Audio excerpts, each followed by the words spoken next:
My next guest is Dr. Jerod Philipps Sr. He is a principal at the elementary school level in Delaware. He stepped into this role halfway through June of 2021 after being assistant principal at the same school since July of 2018.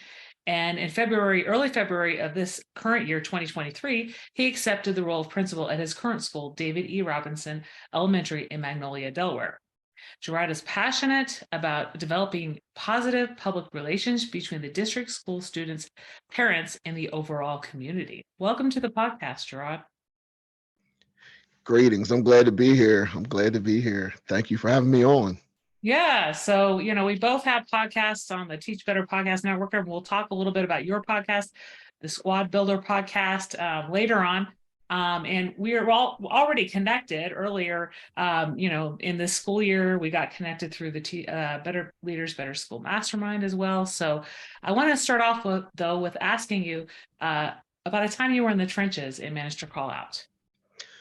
Hey, I like to talk about my leadership journey there. At the time I was in the trenches, and I have to say it was from the year 2014 to probably 2016. I think it was close to 2 years in the trenches when I was a dean of students and was trying to get a assistant principal position. Mm-hmm.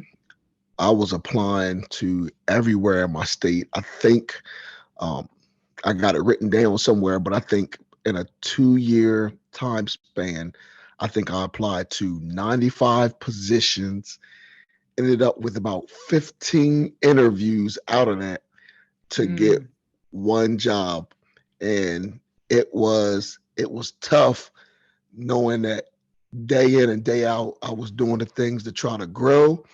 I was participating in Voxer chats, Twitter chats, just connecting with people, mm-hmm. just trying to grow. Even the leaders that I was serving under, anything that they were doing, I just was trying to soak it in. And Yeah. I wasn't getting discouraged, but I just was like, okay, when is my time coming? And I'm just a man of faith. So I knew it had to come Mm-hmm. sometime. It's funny because I still have a voicemail, and I've had several phones since 2014, but I still Yeah. have a voicemail in my phone from, I think it's June 30th, 2014, from Principal Salome Thomas L. I reached out to him and let him know that I was going to an interview, and he left me like I'm like I'm never deleting this. He left me like a 1 minute 48 second Uh, voicemail encouraging me to not give up and to keep grinding, and basically saying success was around the corner. And yeah. uh, having people like that in my corner really helped me to dig out of the trenches. And that was tough because every time going to an interview, just not getting it and then learning from that experience and just trying to get better, trying to get better. Yeah.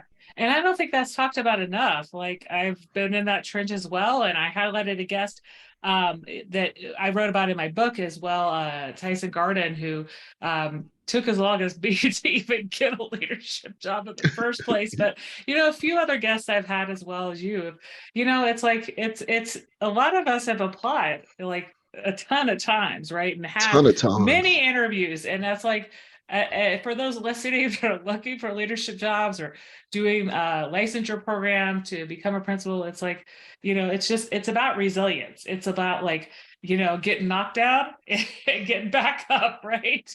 Yeah, because it's a very important to note that because some people see like the things that I try to do and they thinking this Yeah. stuff come easy. And I'm like, Yeah. do you know how many times I got told no? And I'm Yeah. riding on my way home, and my wife's like, "It's gonna be all right, babe. Like, keep doing what you're doing." Like it.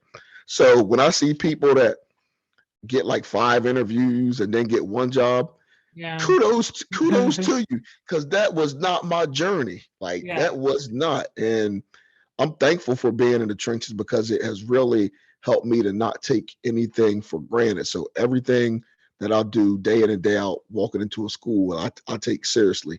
Like that's why And some people mess with me about like, you eat lunch late in the day. I do need to get better with that. But Hmm. like from the time I step into the school until the time I end, I take that serious. Like I don't got Yes. time to be sitting around kicking a bobo with people and chatting it up. No, I'm in here to lead. If I'm wasting minutes, that means there's some babies or some teachers not getting what they need. So like them trenches really made being in the trenches for them 2 years really made who I was as a leader. Hmm. Hmm. And as I mentioned, you got the principal job first in July of 2018. So you're going on your the 23-24 school. You'll be your 6 year as a principal, correct? No, Uh, I was an AP from okay. 2000. I had two AP jobs. Okay. I was an AP from July 2016 until June 2021.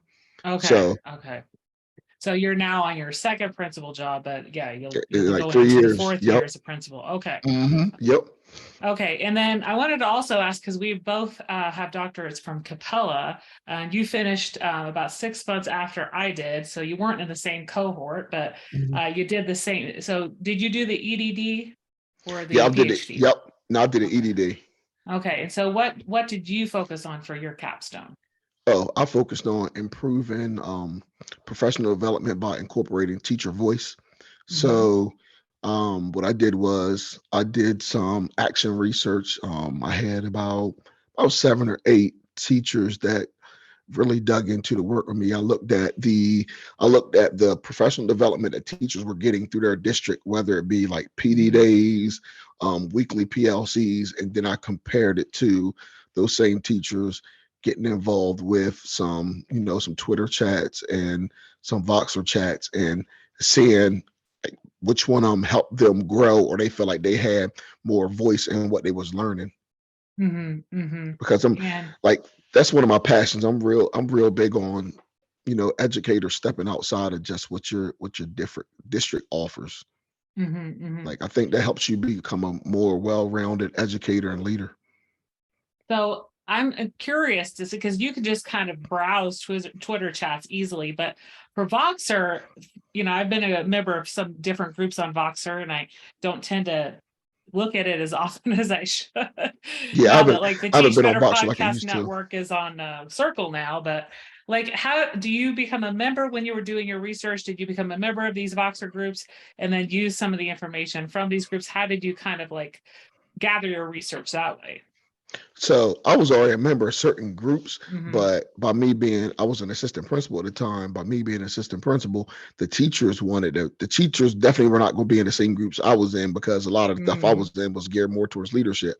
So they found some lower level Voxer groups that teachers were in, and they just kind of like saved the transcripts for me, um, Okay. so that they could talk about the conversation that they were having, or it was main like a lot of them lurked more than they Hmm. talked, but through the lurking they were able to gain some skills and strategies for stuff that they could incorporate in their classroom, or they would throw out a question or two and people in that Voxer group answer back or help them out, and a lot of that was highlighted in my research. Hmm. Do you look at a certain school year or the period of several years? Oh no, it was our time frame was like maybe 10 weeks. I think we did like Okay. 10 weeks, like 10, 11 weeks. Hmm. Hmm. It was short snapshot in time. Hmm. Yeah, and then you received your doctorate then in November of 2020, and so Mhm. you had that as you were going into your principalship for the first time. So, did you feel like getting a doctorate in educational leadership prepared you well for that change from AP to principal? I think it did because it showed me Hmm. to that you can rely on research when in doubt. I knew how to go find certain things, Hmm. where I wasn't just stomped and just would stop at, well, I don't know, and just like crying or boohooing. Hmm. I had the grind and the wherewithal to know how to go out there and get the information or find information or connect with other people, and just how to look at different pieces of research but marry the research with reality. Because as a leader, you just can't look at the research at Hmm. face value. You gotta know how that research can factor into what you're doing in your specific situation. But I Mhm, think it mhm, I think it helped me out a lot. And it, like, one of the biggest things for me with getting a doctorate was I never know where my career is going to lead me, and that doctorate can help get me into some doors or spaces with other doctors where, um, I got some of the same credentials you do, or did some of the same research you do. And if I ever want to become a superintendent or whatever the case may be, or even adjunct at the college level, I have those credentials that kind of back me up. mhm, mhm. Yeah, and it's good to have that to fall back on, even if you don't need it for your current position. You're looking towards the future. So Yeah. same here as well. So I wanted to talk about just work as a principal in general in Delaware, because your previous district, it was you had a lot of work with Dr. Joe Jones and TJ Very, who I had on the podcast a while back, and how they focus a lot on personalized PD, a little bit of what you did for your research. What is your philosophy kind of on supporting teachers with that personalized PD, and what have you learned from your work, and just how they support principals in the state of Delaware?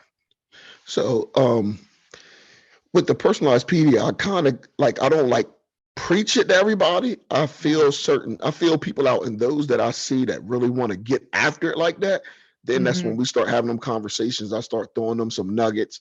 I haven't quite done it in my new school yet, because since being there since February, it's just been trying to support and get teachers all on one page and get our whole school to where we need to go. But overall, my philosophy is I'm always dropping some nuggets. Anytime I'm presenting or doing a faculty meeting or something, I always try to drop some nuggets of something that I Mm-hmm. learned from somebody else, and paying homage or citing that person, and basically stating, um, someone from my PLN on Vox or Twitter, or somebody I connect with. And then it just kind of intrigues people, like, whoa, where he getting some of this stuff from? Yeah. And yeah, and it kind of like gives them like something to go look at. Like I'll shoot out certain podcasts or talk about them in certain groups. Like a lot of my connecting with teachers is one on one. Like if you're in my office and we're talking about something, I'm a weave something in. Like just recently, one of my current teachers that I serve, um, she had stopped by to talk about, it was something dealing with a couple of her first grade kids that she wanted to try some things with. And we got Mm-hmm. to talking. She's like, "Don't you got a podcast?" I'm like, "Yeah." So we're talking, and I'm talking about some PD, and I'm getting excited.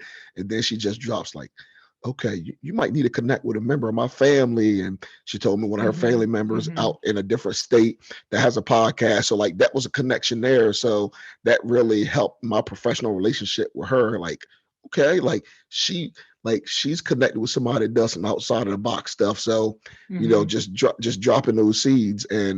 Um then let me lean back to, Dr. Vary and Joe Jones, because Joe Jones superintendent in the neighboring district I was in, and then Dr. Vary was assistant superintendent.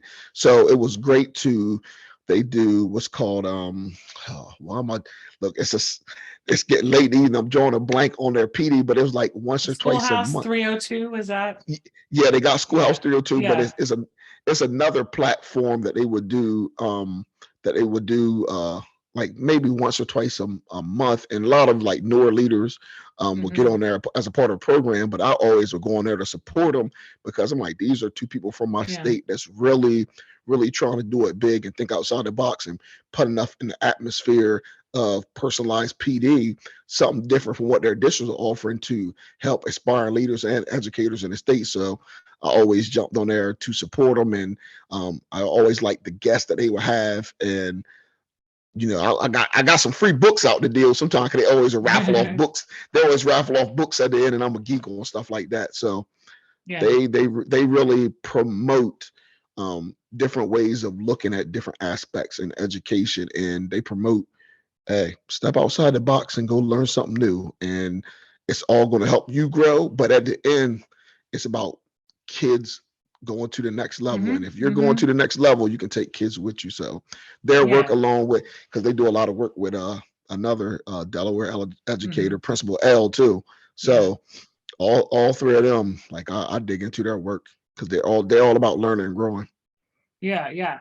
And I think also just them working alongside others that we're also connected to kind of nationwide, people like Danny Bauer, and how, Yes. it's not just about who is in your state or who's leading your district, right? It's really um, when people like Joe Jones and TJ Very promote, like, hey, listen to this podcast or read this book from this thought leader. You can learn so much more. Like you were saying, there are some people at your school who, say, hey, do you have a podcast? But like not everybody's read some of the books, right? And just being able to promote that and have teachers self-select, right? I It's not know just it's about the book that the school might be reading in their PLCs. It's about broadening your horizons, maybe taking place in Twitter chats in this day and age. There's still a lot of people that don't take place in either Voxer groups or Twitter chats, or are connected with other educators throughout the US and Canada on Facebook even. So I think that's just like, it's a resource of information that, I think more people could dive into. I think it's funny. It's like, and I told somebody this, Yeah. when you're involved in personalized PD and you're connecting in different mediums, I'm gonna just use the United States. I ain't even talking about the world. The Yeah. United States is like humongous. And these platforms and connecting with people can cause things to seem so much more centralized. Like, for example, if let's say if I'm having a problem with, okay, I'm tired of doing my master schedule this way, and me and my team need to do something different. Whereas some principals that are local that may not be connected, they're like stumped, and then they're only asking like maybe 3 or 4 or 5 people, and then maybe 3 or 4 or 5 teachers in their building, that if none of them are doing anything outside the box, they got the same kind of way of thinking. But you take somebody like me, if I'm trying to do something different with my master schedule, and I'm going on a podcast, I'm going on to Teach Better podcast or any mediums, and I'm looking for that information. Let's say I'm listening to Principal L or Sheldon Akins or Principal Kafele or Adam Welcome or Superintendent Sanfilippo. Like, I can gain so much more. And then when you're doing something different that's working and people around you like, where'd you get that from? I ain't make it up. I just was smart enough to know that I don't have all the answers, but I got people that I follow on Twitter or Instagram or their podcast where I delve into their work and I can take bits and pieces from each one of them and incorporate it in my practice. Like, I tell everybody, I don't have a lot of original bones in my body, but what I do got sense enough to know is I know people like Danny Bauer or people that I connected with in the Yeah. mastermind, or people that I've met in NESP. I met a lot of good principals out in Minnesota that I'm still connected with. Like, I'm learning from everybody. So Yeah. I'm bringing this stuff back to Delaware, and it's like, this ain't rocket science to me. I'm just smart enough to realize that when Yeah. I'm at all these conferences, I'm exchanging phone numbers, I'm Yeah. exchanging emails, I'm exchanging Twitter handles, and I'm staying connected. I'm following them, and I'm like, oh, they doing that at their school. Yeah. Like at my last school, that's how I met the author Dennis Matthew. hmm Like, hmm we connected. He did a virtual at my school, and people were like, how you know him? Like, virtually, like, we just Yeah. connected. Like, it's so many different mediums out here where school shouldn't be stagnant. Like, you could come up with something new, because school people love to share what they're doing. If you throw Yeah. something in the atmosphere and say, hey, what's the best fundraising idea your school done? Man, you might get 10 responses within 10 minutes. Like, hmm really. And you can go with any of them. Like, Yeah, no, and that's a simple question. You can get a lot. It's a lot easier than trying to, maybe read a book or, discussing that in your staff meeting for a half an hour, right? It's just putting a question out there in a group online, and you get a lot of ideas. So yeah, no, I think, yeah, like I said, it's untapped potential. A lot of people still aren't using, but like you said, if you need ideas, if you want questions answered, it's not about reinventing the wheel. It's just it about ain't, reaching out. it is not for real. Mhm. So, as I mentioned, you have a podcast called the Squad Builder Podcast. So, you started it recently. It's also on the Teach Better Podcast Network. So, why did you start the podcast, and what is its mission? Well, my mission was when I first became a principal, and I'm being vulnerable right now. Mhm. I know that I'm different. I'm not going to Mhm. be like any other principal. So you put me in that box, and Mhm. you one of my teachers, you're going to be disappointed every day of the week because I'm not going to be like nobody else. And I Mhm. don't want to be like anybody else because being like the norm is what got Yeah. schools in this predicament, is what got education in this predicament. And that's not Mhm. knocking nobody, that's just being real. Being the norm of the leaders that me and you had when we were students Mhm. is Mhm. not going to get schools to where we need to be able to compete globally. So that's the first thing I tell people. If you're looking forward to me to be like what you're used to, you might not want to come work for me because I'm gonna be a little Yeah. different. Yeah. And the first thing that started with is being building a team that their strengths are my weaknesses and vice Mhm. versa, and building a team that doesn't have to be micromanaged every minute of the day. And also building a team where people that are not wanting to come into education or ready to get out of education, one, you reignite that fire because of your leadership is contagious, or those kids or high school students that somebody told them that they would be a good teacher and they say, nah, teachers don't make money. Them Mhm. seeing you doing some things in education, they think, oh, I could do that. That's pretty cool. And then showing them how they can do other things to supplement to get over that hump of educators don't make no money. So the Squad Builder podcast in a nutshell is all about the mission of reducing this teacher shortage. Also, those students that are we got a lot of kids on campuses that are freshmen and sophomores still walking around with undeclared majors, and some of them Mhm. probably could be great teachers. So that's another area that my podcast um, strives to hit on, as well as I also strive to look at people that are doing things outside of education in other sectors, and they're building and maintaining highly effective teams. And it's like they're doing some things in other sectors where they're not having the teacher shortages and they're taking care of people. How Mhm. can we, as school leaders, superintendents, principals, assistant principals, how can department chairs, how can we do the same thing in education to build and strengthen our teams? I know I Mhm. got I got to find this because it was something that was put in the atmosphere today, and I don't know when you're gonna drop this podcast, but this was I found it profound. Mark Abraham, and I think everybody Mhm. knows Mark Abraham out there Mhm. doing it. He he put something on social media today, and it said, "School leaders this summer, don't be afraid to think outside of the box with regards to Mhm. finding staff. Do your own recruiting. Don't just wait on HR to send you candidates. Go find your own people, whatever it takes, whatever it takes mindset. Let's go." And Mhm. not to steal his words, but his words resonate and go right into the mission of the Squad Builder podcast. Like I'm not waiting on my HR department to say, Mhm. hey, come work at Robinson. It's a good place to be. Dr. Phillips and his AP, Mr. Border, they're good to work for. Mhm. I ain't Mhm. waiting on that. No. I got a great staff member that does a lot for our social media. She puts so much out there, and our school is really trending upward with kids wanting to be there, parents loving our mission. And I had people reaching out like, I like what you doing. If you have some openings, I'm gonna come work for you. Mhm. And it's not even about them trying to leave where they currently are. It's about people really want to grab a hold of something that is really doing some great things for kids and something out of the norm. Like, let's be honest, there's a lot of bored teachers out there. Um, Mhm. we need to make schools places like, ooh, it's not boring over there. And then we know Yeah. it's not gonna be fun and hunky dory every day. Like it's gonna be some hard and heavy lifting, but I'm always looking for positive people. Like when I look, I'll tell anybody this. I think sometimes school leaders or hiring managers or whatever look too much at how people are answering the questions.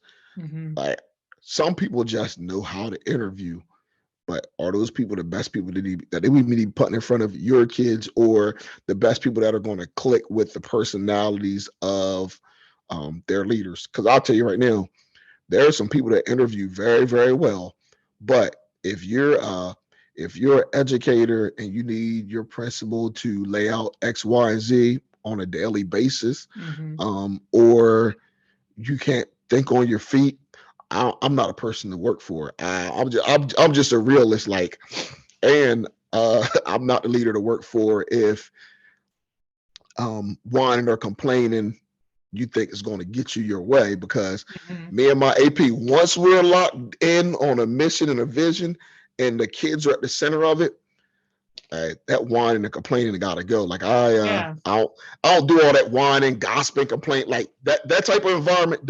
You don't want to you don't want to work for me. Yeah, Like, yeah. No, that's not the mission of how you treat your staff or want the environment at your school. And like you're saying, you're the outside the box leader who's looking for staff in different places, not necessarily taking staff who have the scripted answer to the interview question, right? So, yep, and then that becomes a place that the staff thrive at because it's that environment of people who want to be there because of how you're leading the school and how your dynamic is as a principal. So yeah, and I was going to mention, I saw, I didn't even know you changed schools until I saw your social media post where you were looking, you were trying to recruit through social media, and there's not mhm, a lot of principals that do that. I mean, I was a department chair like 8 years ago, and we needed a Spanish teacher, and I put stuff out on social media, but HR wasn't doing that, and I'm like, well, you can try to recruit people other ways, you can't just follow the same old same. Like you yeah, said. yeah. Like I think it's another thing too. Like, people that come work for me know, one, I'm not. What's the best way to say it? I'm not. I'm a family oriented person. Like, if you gonna come to me and I think we've all worked for people whereas they want to know every aspect of your personal life. Like, Mhm. if you're supposed to be working at 8:25 and an emergency happens at 7:30 and you need to be out that day, unless you're going to tell me every aspect, I'm going to trust you to be a professional and that Mhm. it's a Mhm. true Yeah. emergency. I don't need to know a whole bunch of details. Like, I'm not one of them people that one of those leaders that needs to know every aspect of your life. Like, if you tell me it's emergency, I'm gonna trust that you're telling me the truth. And because if you're not, it's gonna come out in the wash later. So Yeah. I'm not running down like trying to micromanage people. And if you come to confide in me about a personal issue of why you need to be off, when you leave my office, nobody else is gonna know. I like if a staff member comes to me and they tell me the reason why they need to take days off and it's a personal reason, unless they tell me I could tell my assistant principal, I'm not even doing that. Like, people need a leader that's gonna be confidential. Mhm. And that's all about when it comes to building teams. Like, I'm going I'm going to recruit on social media. I'm gonna say come to David E. Robinson because it may not look like it now, but trust me, we're gonna be Yeah. the best elementary school in Delaware. Like, and Mhm. I'm adamant about that. Like the families I serve and the kids, why wouldn't you want a principal striving to have the best school in the state? Like, don't you Mhm. want to be home and when your sisters and stuff come by and your nieces and nephews playing with your kids and they're like, oh, you go to Robinson? Oh Mhm. man, like y'all really doing it there. Like, who might want to brag that their kids go to the best school in the state? Like, I know there's some lofty goals, but I'm putting them out there because Yeah. I just seen the things that my kids in the school can do, and I'm like, ooh, we on the brink of greatness. Yeah, yeah, and also putting it out there on social media. I think that's the best strategy. Like you're putting out the positive things about what's going on at your school. So that gives people no time to like say naysay. Like because if there's not positive things going on about your school, there's a lot of naysaying and there's a lot of negative comments that could come out about some schools where you know there is no presence on social Yep. media. It's like meeting the community where they're at, and it might be Instagram. It might not be Facebook. It's like finding out like where do they access their their information. And I think it's also too about like when you building a team, Mhm. being who Yeah. you say you are.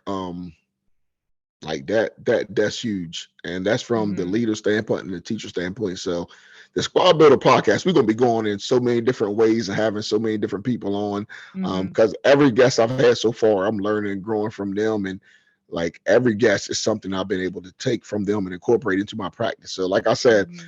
uh, while I try to bump my head against the wall and try to think that I'm the most original person there is out here, when I got all these Mhm. people that just throwing me nuggets, and I'm just Yeah. Yeah, and being a podcast guest, like you're learning that start having started your podcast recently, but the 3 years that I've had my podcast is like, yeah, I've gotten so much PD and I've gotten so many nuggets of wisdom from these people I've talked to and put out the content. But like it's a PD for me, right? It's just, you know. exactly. So no, It I'm glad is. I'm glad that you took that, and started your own as well. And I think we've had a great conversation today around leadership, around personalized PD, finding uh, just what you can learn more from that's not necessarily in your school or in your district, and really seeking information from others via social media. Out of everything we talked about on the podcast, what's one thing you'd like listeners to remember? Mm, so much. I think I want to go back to that trenches part. Like we all gonna have our Yeah. trenches experience, but I think when we're in the trenches, using that time to learn and grow as much as possible, and just keeping a smile on your face while you're under the trenches. Like everybody shouldn't know like that you're in the trenches. Um, People shouldn't even know that was your trenches experience until later. Like maybe if you Yeah. talk about it or you putting it in a book or whatever, like you shouldn't be wearing it where everybody sees a look of defeat on you. Like just don't wear your trenches experience. Like Yeah. save that trenches experience for that talk about it, or not even wear it, but talk about it later, because it's really, because when you talk about it later, somebody is going to be going through something that needs it right at that time. So like not wearing that look on your face Yeah. while you're going through, Yeah. or Yeah. your demeanor. Yeah, no, I totally get that because, there's going to be ups and downs. And that's why I started the podcast, because every educator has their ups and downs, but it's like learning from that. And it could take a long time if you're, going through like a job search, like you mentioned. If you're dealing with maybe a negative colleague or something as a trench. But it's like, looking at the bright side, trying to see the silver lining, right? Despite the Exactly. hardship, right? Despite, like, what are you learning from the applications that you're putting in, from the interviews that you're doing, things like that. Well, where can people connect with you and find you online and listen to the Squad Builder podcast? So you can find me on Twitter at JA Phillips0722. You can find me on Instagram at, because I'm starting to use that a lot more too. That's DRJA Phillips 0722. You can also find me on LinkedIn. I'm starting to try to use that platform more. That's Dr. Jerod Phillips Sr. on there.